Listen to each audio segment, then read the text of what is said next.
let's talk about books. Welcome back to my channel. I already filmed this video and I lost the card. So I put it like in a pocket and it's gone forever. So I don't know where it is. I'll probably find it one day, but now I have to refilm it. So I'm blaming the fact that I'm late on that. I am going to do my January recap. So I'm going to talk about each book that I read in January, give you guys a little bit of insight. I don't want to do any spoilers, so I'm going to try to do a spoiler-free version. If anyone wants me to do a longer video on any of these books, I would be so happy to do that. The first book I read was Fairy Tale by Stephen King. I started this one at the end of December, but I finished it. I think I read most of it in January. So I said it's a January book because I finished it in January, read most of it in January. It is 599 pages. It's a pretty big book.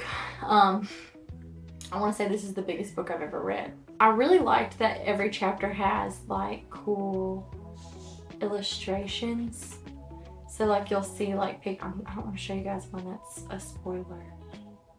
All of them are kind of spoilers, to be honest with you. Okay, so anyways, there's like pictures. Flash really fast, I'm not going to read that. Okay, there's like pictures before every single chapter, and then like the names of the chapters are different, which I thought was interesting. Each chapter has like multiple titles. Like there's multiple things that happen in the chapter, so Stephen King put those things as the title of the chapter, which I thought was different and interesting. I did really like the illustrations in every chapter. I really like the main character. You're following Charlie Reed.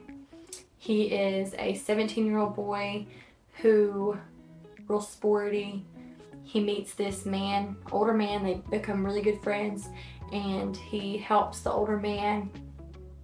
He really has a nice dog.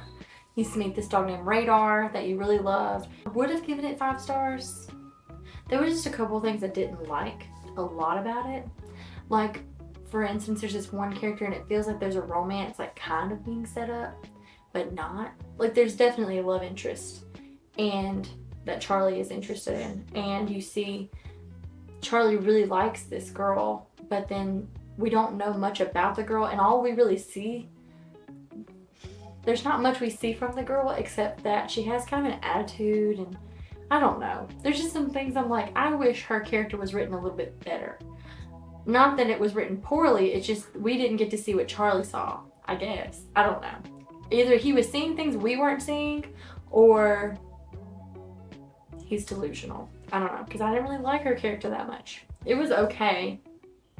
That part was okay. But I mean, it's not a romance by any means, so don't worry if you're like, oh, I don't want a romance story, that's not good. It's not a romance, okay? So don't worry about that. It's mainly world-saving, good versus evil, fantasy, different, completely, it's really cool. It's a cool story.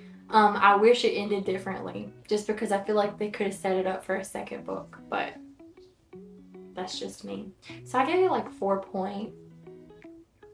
let's give it 4.5 stars. It was really good. I liked it a lot. I don't want to give it 5 stars just because of the few reasons that I was like, I feel like could have been better in some aspects. Like it definitely could have been a longer book. Let's just say that. It could have been a longer book. He could have really embellished all the characters that Charlie meets, and he could have hardcore made like a really big book. But I really liked it. I liked it a lot. I gave it 4.5. I think you guys should go read this one. If you like fantasy and you want to get into fantasy, this is a good one. I think it's pretty solid, pretty good beginner fantasy. If this book taught me anything, it's that you should always be kind to crickets, especially when they're giant and red. So there you go. The second book that I read was A Court of Mist and Fury by Sarah J. Maas. I don't have this because I audiobooked it, so I will put it somewhere in the frame. Now that I've read this one, I feel like I would give the first one 4.5 stars, and I would give this one 5 stars. Just because so much more happens in this one that really changes your perspective on the beginning characters in the first book. There's more romance. There's more betrayal. There's more deceit, drama. There's a lot more in this book There's even talks war and all kinds of stuff like that. So if you guys like, I do feel like this book was more romance than anything else. Okay? There was some stuff, but it was more romance. I will give a spice warning, okay? Put peppers on the screen. Because some of those scenes are just not necessary. But I really like the love interest or the love story in the second book. One of those stories that gives you that feeling, you know, that you're just excited to read about and you want to know what happens and you're like so excited to find out what happens. I literally finished the second book crying and then I picked up the third book. So I'm listening to the third book right now. I honestly think I'm just going to reread the whole series physically because I'm listening to them. But right now, that's all I really have time to do. Still following Farah. So we have Farah. She's still in the fairy realm. I can't say much about this book. I really can't. And the reason why is because if you have not read the first one, then this will be a complete spoil. So I'm sorry that I cannot tell you about it. I wish I could. I would probably do I would love to do a really detailed review of all the books after I finish them. But I don't want to spoil anything. But I really do like this one a lot. The way it ends made me be like, oh, wait a minute. And I had to like pick up the next one. So I'm listening to the third one right now, which has a lot more war in it than anything, which I guess makes sense because it is like a war. But it's really good. I liked it a lot. Give it 5 stars. Y'all should go read that series if you like romance, and if you like fantasy, you will like it, I promise. The third book I read was The Housemaid by Frida McFadden. I don't know what to say about it. I wouldn't give it 5 stars. I'd probably give it like a solid 4.5. Okay? I think it's probably like a 4.25. Feel good with that rating. I liked it a lot. I think that it definitely was one of those books that kept me on my toes the whole time. Like I wanted to finish the book. I finished it in 2 days. That's how fast. And I mean, it's not like a big book, but for me that's pretty fast because I'm not a very fast reader, but I wanted to finish this book. I read it on my Kindle and I loved it so much. I was like flying through it. The reason why I give it 4.25, the way it ended kind of bothered me. I guess the way it ended was kind of like they were setting it up for like another book, and I'm like, it doesn't need another book. Just leave it the way it is. You know, leave it for what you got. It was good. The pacing in it was really good. The chapters were really, really short, so it made you feel like you were flying through it. I stayed up till 2:30 to finish it. So that's how committed I was to this book. I really like thrillers though, so I found that out about myself. I really like thrillers. This one I did not like as much as Verity. I liked Verity more.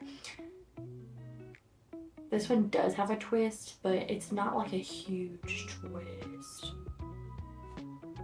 I don't know. It's not like huge. I think the average person could probably figure out what is going to happen or who and things and whatnot. You know what I'm saying? I can't say very much about this one either. But you do follow the character of Millie, who is a ex-con, and she's living in her car. She gets hired to be a housemaid by this lady named Nina, who's really mean to her and gaslights her and all kinds of stuff. And you're mad for Millie half the time because you just want her to not listen to these people being a fool. You know what I'm saying? I don't know. It's like you want her to quit the job because what's the point of having a job where someone's being mean to you constantly? So the way it ended, I was kind of iffy about it. So that's probably my main downer, is that I didn't like the way it ended. But the story was pretty good. Like a really fast-paced thriller and something that you can finish in like a day. Read this. It's pretty good. The next book I read was Lord of the Flies. And I just have to give a shout out to the guy who audiobooked this on YouTube. I will put it somewhere in the description or wherever. Y'all need to go listen to his audiobook because it was intense. The way he made the characters different, the voice that he used for every character, and then there's a specific character that is kind of scary in the book, and his depiction of what that voice sounded like freaked me out. Like I was listening to it because I like to listen to books sometimes as I'm reading because it helps me focus because I think I have ADHD. And the way he depicted it, and I was listening to it at nighttime. I had to stop listening to it because it freaked me out so much. But it's really good. I liked it a lot. I gave this book 5 stars because it has been one of those books that I have not stopped thinking about since I read it. It's kind of old English, so it's a little bit harder to read, and that's why I suggest listening to the audiobook as you're reading it, or even just listening to the audiobook. This book is about these boys who are fleeing the war, and they plane crash on an island, and they kind of elect a leader, which is Ralph, and he kind of like leads the pack, kind of. And then there's a lot of conflict, there's politics, there's all these things that happen on the island, and then some pretty crazy things happen, and you're like, what just happened? It's pretty intense. It's a pretty intense book. Go read this book.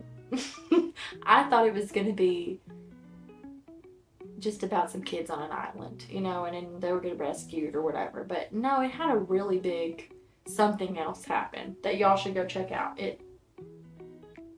Even the lady who wrote the Hunger Games, like, wrote on this, and so did, like, left a review and sometimes on the back.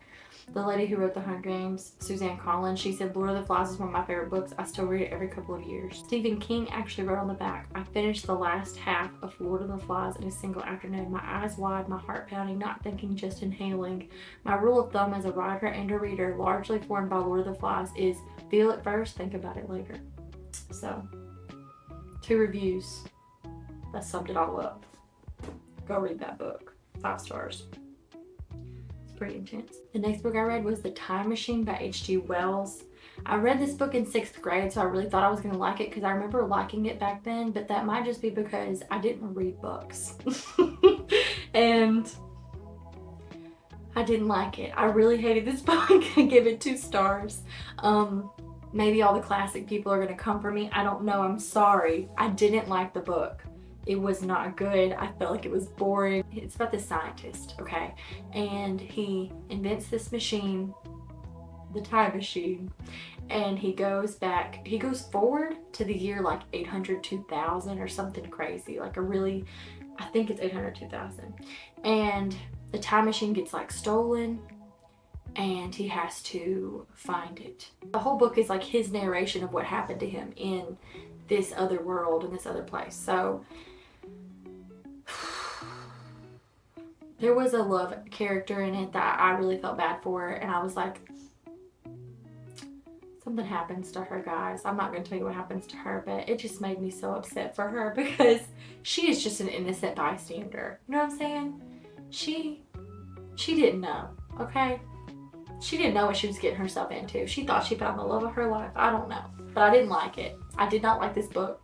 I probably wouldn't recommend it to anyone. I audiobook it, so maybe that's why. I don't know, guys. I was so bored. I was so bored listening to it. I struggled to pay attention to what was happening, and I just didn't really care for it that much.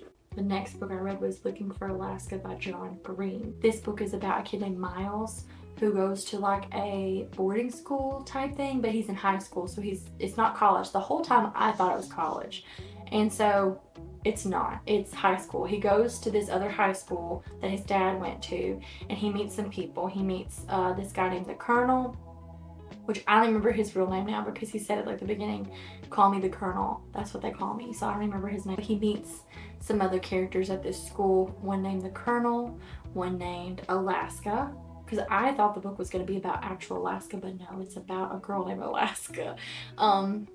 And I feel like for a book that is named after a character, that you should know more about that character. Like, it's a very small book. It's not a big book. And I feel like we could have learned a lot more about Alaska, you know, through the book. Because Miles is the main character. So you're following him, and they call him Pudge, which I just think was funny. The ending broke my heart. It made me cry. I bawled. I was audiobooking the very ending because I was like cleaning or something, so I just listened to it on YouTube, and it broke my heart. Which I don't know why I shouldn't expect any less from John Green because he always makes me cry. Like every time, he always makes me cry. So it is a sad book. If you want a good sad book, read Looking for Alaska. I do like the audiobook on YouTube. Somebody did one that helped me focus. Like I would be reading it as I listened to it. He had different people or friends or whoever they were do the book with him. So it's like every character has a different voice, which was nice. And you knew it was a different person when they talked. It wasn't the same audio. It wasn't the same person. I give this book, I would give it a solid 3.5. 3.5. I think that's a good solid rating for this book. Last book I read was Sharp Objects by Gillian, or Jillian. I think it's Gillian Flynn. I don't know why I don't ever know how to say their name. I'm so sorry. Anyways, this book I thought was kind of set up as a mystery, but not. The character is this girl who is going back. I don't even remember her name. Camille? I think it was Camille. She lives in Chicago, but then she has to go back to her hometown in like Mississippi or maybe Missouri. It's Missouri. She goes back to her hometown in Missouri, and she has to try to find out who committed these murders of these little girls. And so I thought maybe it was gonna be like a murder mystery type vibes, but really there's just a lot of demented, messed up, twisted people in this book, you know? They got some rough backstories. And so the whole book is kind of like you know who did it, but at the same time you don't. You know it's one of two people, maybe three, and you're kind of like, it's gotta be one of them. But anyways, I didn't love it. I I feel like it was kind of slow. It had a lot of twist up it had a lot of messed up people. I'll say that. A lot of messed up people. I didn't really care for it a lot. It's not your normal thriller murder mystery book. Okay, I wouldn't say read this if you want to read a thriller or a murder mystery. Don't start here. Start somewhere else. I give this one like 3.25. Yeah. I didn't like it as much. It was harder for me to pay attention. It was harder for me to read, harder for me to listen to. Like I said, I've been in a slump. I gave this one 3.25. So I have these plus A Court of Mist and Fury. Was there another one? And The Time Machine. So how many did that make? 1, 2, 3, 4, 5, 6, 7 books in January. I got 7 books in January, so that's pretty good. I mean, the whole year last year I read 15 altogether, so I feel like I did pretty good for just January, right? I started the year off pretty good, but then the end of January was kind of iffy. I'm reading Harry Potter right now, which I'm enjoying, so I hope that it's getting me out of my slump. But I still am not like one to read every single minute. I still don't have an outro, so okay, bye.